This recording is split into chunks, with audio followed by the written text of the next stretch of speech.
shines a light in the heart of man, defies the dead of the night, a beam that glows within every soul like wings of hope. 현대사회를 바로 알아야 되는데 현대사회는 두 가지 모습이 있습니다. 먼저 현대사회의 모습을 알아보기 전에 역사로부터 교훈을 얻지 못하는 민족은 어떻게 되겠죠? 잘못된 역사가 계속 반복되죠. 그러면 현대사회의 흐름을 모르면 어떻게 되겠습니까? 바로 미래사회에 대한 대처를 잘 못하게 되겠죠. 그런 측면에서 현대사회의 두 가지 모습에 어떤 모습이 있는가? 자, 첫째는 4차 산업혁명 시대로 진입했다는 것입니다. AI, IoT, 빅데이터가 중요한 트렌드라고 할 수 있겠죠. 인공지능이 이미 현대사회에 깊숙이 들어와 있죠. 이미 가정부로 우리가 사용하고 있고, 또 앞으로 자녀들 과외까지 인공지능이 담당하게 됩니다. 심지어 지금 하버드 의대 같은 경우에는 강의가 없어지고 인공지능이 강의를 대신하고 있답니다. 앞으로 뭐 10%의 대학만 남겨두고 다 없어진다는 얘기도 있어요. 인공지능에게 이세돌이 진 것은 이미 알고 있죠. 우리 인간이 만든 이 로봇에 의해서 인간의 직업이 없어지고 인간의 모든 활동을 로봇이 대신하는 그런 시대가 온다는 거죠. 뭐 참 편리하기도 하겠지만 또 반면에 위기라고 할 수도 있겠죠. IoT 사물 인터넷은 어떻습니까? 초연결사회가 되는 것이죠. 뭐 아프리카의 냉장고를 내가 여기서 집에서 컨트롤할 수 있다는 겁니다. 거울 앞에 서면 내 몸을 다 진단해 가지고 병원의 의사와 다 연결돼서 내 몸을 진단해 주고 또 처방까지 다 해준답니다. 이런 것들이 다 이루어지게 된 배경은 빅데이터라는 정보의 바다, 이런 것들이 근거가 되고 있죠. 자, 두 번째는 지구 문명 위기 붕괴 시대, 지구 문명의 붕괴 위기 시대가 오고 있는 것인데, 환경 파괴와 전쟁 테러, 그 밖에도 여러 가지 있겠지만 어떻든 두 가지 모습이 현대사회의 모습이라고 할 수 있겠습니다. 4차 산업혁명 시대로 진입했는데, 자, 손정희 씨, 제일교포 3세죠. 자, 이분은 향후 20년이 인류의 삶을 완전히 바꿔놓는다고 했습니다. PC와 모바일의 시대가 가고 앞으로는 인공지능, AI, 사물인터넷, IoT 이런 것들이 지금까지 존재했던 모든 산업의 틀을 바꾸고 새로운 시대가 오게 되는데, 이러한 새로운 비전을 생각하면 참 흥분이 된다는 그런 얘기를 했어요.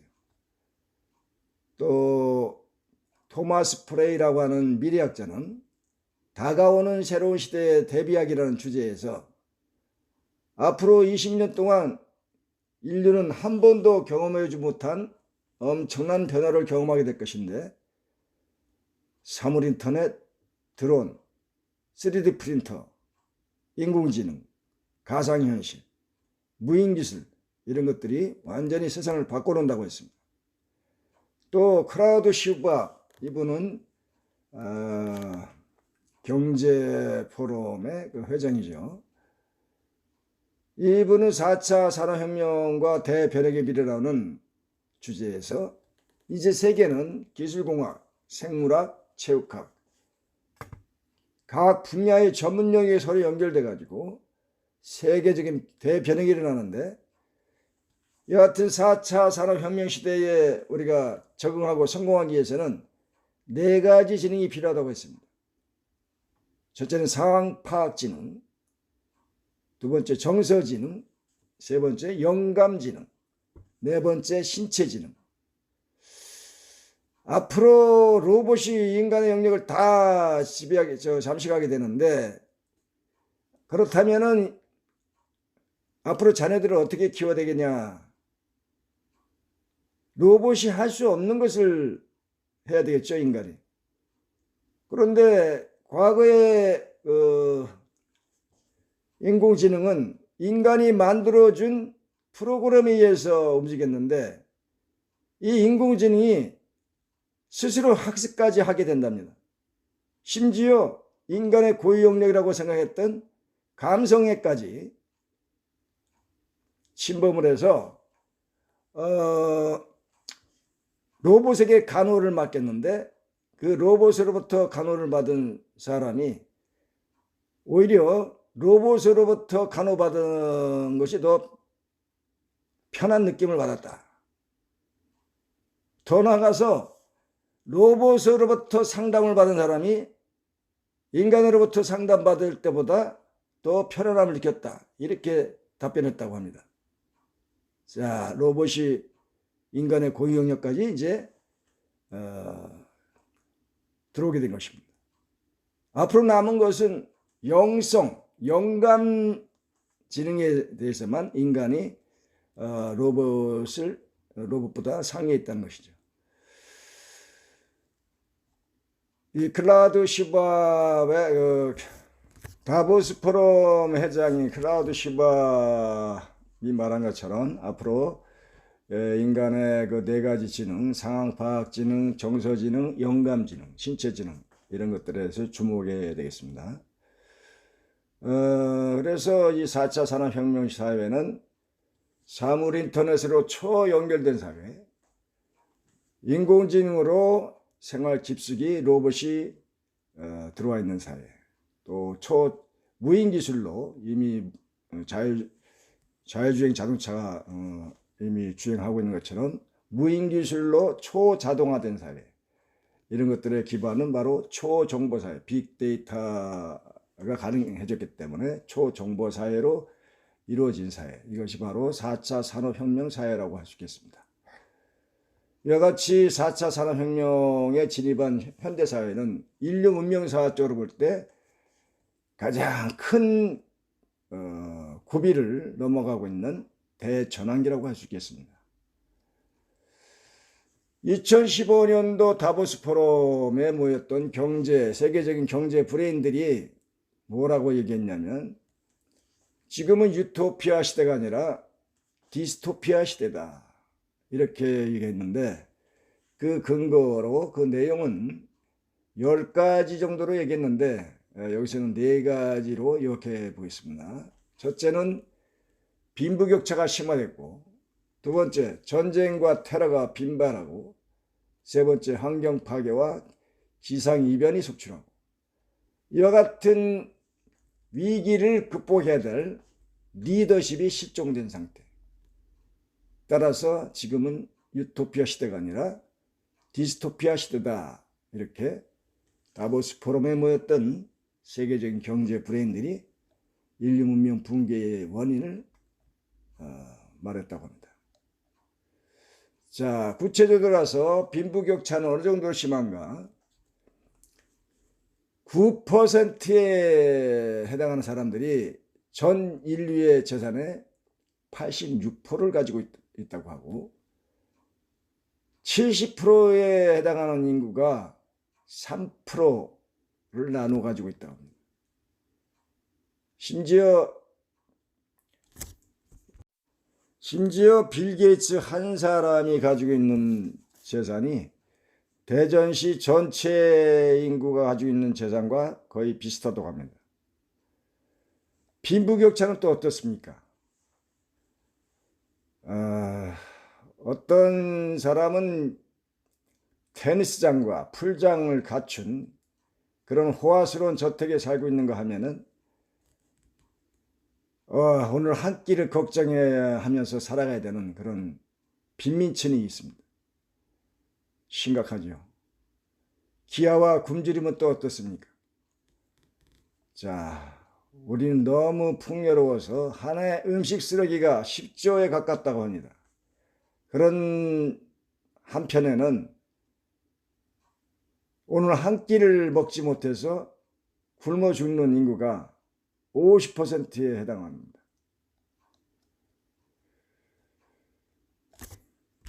전쟁과 테러는 또 어떻습니까? 세계 곳곳에 분쟁 지역이 속출하고 있죠. 이런 전쟁과 테러는 왜 일어납니까? 다 개인 이기주의와 국가 이기주의에 일어나죠. 남의 땅에 있는 자원을 뺏기 위해서, 내 영토를 늘리기 위해서, 역사적인 감정, 또 이념의 차이, 이런 것으로 인해서 전쟁과 테러가 멈추질 않고 있습니다. 환경 파괴는 또 어떻습니까? 매년 열대우림이 521만 헥타르가 파괴되고 있다고 하는데, 이것을 통계로 얘기하면 열대우림이 12%에서 5%로 감소됐다는 것입니다. 지금 지구에서는 어떤 일이 벌어지고 있죠? 지구의 심장이라고 할 수 있는 아마존과 시베리아가 개발됨으로 인해서 지구의 허파가 무너지고 있습니다. 먼저 먹고 사는 거 해결된 선진국들이 다 망가뜨리는 지구를 이제 그만 개발하라 라고 하는데, 지금 한참 개발해야 되는, 먹고 살아야 되는 것에 집중해야 되는 개발도상국들의 입장에서는 그렇게 할 수 없겠지요. 또 바다 오염은 우리나라 면적의 14배가 매년 사막화되면서 급증하고 있다고 합니다. 자원 고갈 문제는 또 어떻습니까? 인류의 소비량이 지구 생산량의 한계를 넘어선 것은 1986년이고, 지난 2016년에 이미 140%의 과부하 상태가 됐고, 앞으로 10년 뒤에 2030년이 되면 과부하 수준이 200%로 커진다고 합니다. 이와 같은 이야기는 호주의 환경학자 폴 길딩 교수가 대붕괴라는 저서에서 얘기한 것인데, 현대사회는 이제 두 가지 모습이 있다고 그랬죠. 자, 4차 산업혁명 시대로 진입해서 행복한 문명사회로 갈 것인가, 아니면 지구의 환경 문제라든가 빈부격차라든가 자원 고갈 문제라든가 이런 전쟁과 테러라든가 이런 문제들을 해결하지 못해서 지구 문명 붕괴 위기 시대로 갈 것인가, 앞으로 우리가 어떻게 해야 하는가에 따라서 이 열차가 어디로 갈지 모릅니다. 자, 현대사회는 기관차로 예를 들면 기관차에 폭탄을 싣고 가는 것입니다. 전쟁과 테러라는 폭탄, 빈부격차라는 폭탄, 환경 파괴라는 폭탄을 실은 이 기관차를 운행하는 기관사는 지금 이 기관차에 폭탄을 실은지도 모르고, 또 승객은 이러한 폭탄이 실려있는 기관차인지도 모르고 리더십도 실종되고, 그러니까 기관사가 어디로 가야 될지 모르는 기관사가 운행하는 기차를 우리가 타고 가고 있다는 것입니다. 또 승객은 또 이러한 폭탄을 실은 기관차인지도 모르고 열차인지도 모르고 지금 열차에 타고 있는 승객이라고 할 수 있겠습니다. 시대 흐름에 좀 촉이 빠른 사람들이 영화 감독이라고 할 수 있겠죠. 그날 이후라는 영화에서 핵전쟁 이후에 미래 사회를 그린 영화죠. 아이로봇이라는 영화에서는 인간이 만드는 기계와 로봇에 의해서 지배당하는 그런 모습을 그린 영화이고, 매트리스는 현대사회에 파괴된 그런 모습을 그린 거죠. 부산행이라는 그 영화에서는 항생제 남용으로 인해서 인체에 항생제 남용으로 인해서 바이러스가 계속 전염돼 나가면서 열체에 탄 사람들이 전부 좀비가 돼가는 그런 영화를 말하죠. 영화를 흐린 거죠. 아바타라는 영화에서는 인간의 끝없는 욕심에 의해서 자원이 고갈됨으로 인해서 콘도라는 그런 행성에 인간들이 침략을 해가지고 자원을 뺏으러 갔다가 오히려 아바타 종족들에게 나비 종족이 아바타에 나온 나비 종족에 의해서 격퇴당하는 그런 모습을 그린 영화겠죠.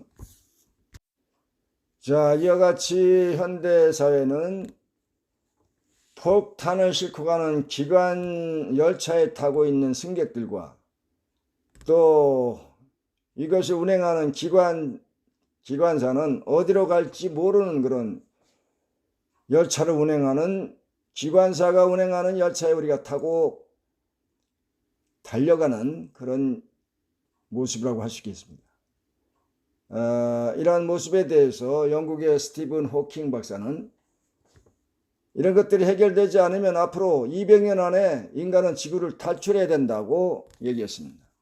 이러한 지구의 문제를 해결해야 될 리더들, 미국의 트럼프, 러시아의 푸틴, 일본의 아베, 영국의 보리스 존슨, 중국의 시진핑, 프랑스의 마크롱, 또 어떻습니까?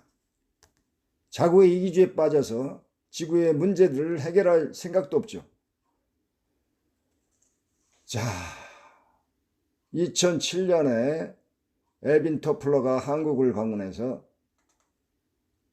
한국의 교육계를 진단을 했는데 한국의 학생들은 학교와 학원에서 미래에는 필요하지도 않은 지식과 심지어 사라져 없어질 직업을 위해서 매일 15시간씩 시간을 낭비하고 있다. 이렇게 진단했습니다.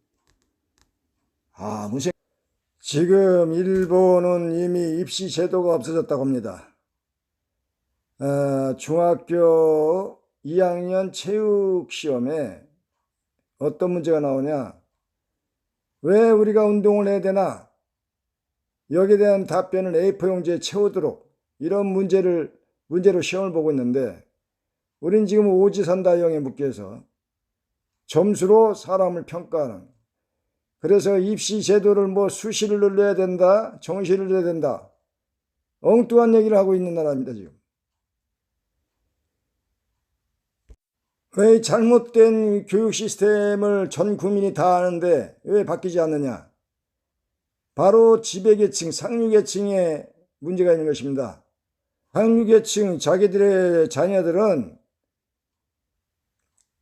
미국, 선진국에 다 유학을 시켜가지고 인문학을 공부해서 계속 지도계층으로 살아가는 그런 자구책을 다 강구하고 있고, 앞에서도 밝혔듯이 한국이 위험해지면 다 다른 나라로 도망갈 준비가 다 돼 있는 사람들한테 교육이 바뀌기를 희망하고 있다는 우리가 참 바보인 거죠. 교육개혁을 한다 하지만은 안 할 수는 없고 그냥 신용만 내는 것입니다. 근본적인 문제를 해결하는 것이 아니라 지금 조국 사태에서도 우리가 알다시피 자기들 자녀들은 다 이미 인문학을 가르치고 지배계층이 되기 위한 그런 방법들을 다 강구하고 있는 것인데, 우리 이거 불쌍한 국민들만 알바하느라고 시간 다 뺏기고 점수 따느라고 점수의 기계 노예가 됐을 때 우리 지도계층들은, 소위 얘기하는 상류계층들은 자기들 먹고 살 방법을 다 해결하고 그렇게 우리와는 좀 다른 세계에서 살고 있는 것을 우리가 알아야 되는데 이런 것을 잘 모르고 있다는 것이 또 문제죠. 이제 이런 사람들한테 우리 교육개혁을 맡겨서는 안 됩니다. 제가 이지성 작가를 굉장히 그 책에서 많은 공감을 느끼고, 이지성 작가와 내가 어떻게든지 21세기 교육 포럼이 같이 손잡고 이 교육개혁을 위해서 협력하고 싶은데, 컨퍼런스가 열리기 전에 제가 한번 페이스북에서 이지성 작가하고 대화를 한 적은 있지만 너무 뭐 하루 전에 연결이 돼가지고 뭐 우리 21세 교육 포럼이 어떤 단체도 모를 것이고 또 우리가 어떤 생각을 가지고 있는지 잘 몰라서 협조가 안 됐는데 분명히 이정 작가와 연결이 돼서 앞으로 교육 계획을 위해서 서로가 힘을 합해서 우리나라의 미래를 이러한 교육 시스템에 맡기지 않고 새로운 교육운동으로 사람과 세상을 변화시키는 일에 이지정 작가와 손을 잡고 일하고 싶은 마음입니다. 이 영상을 보게 되면은 이성 작가는 우리와 같이 손을 잡고 함께 고민해 주기 바라겠습니다.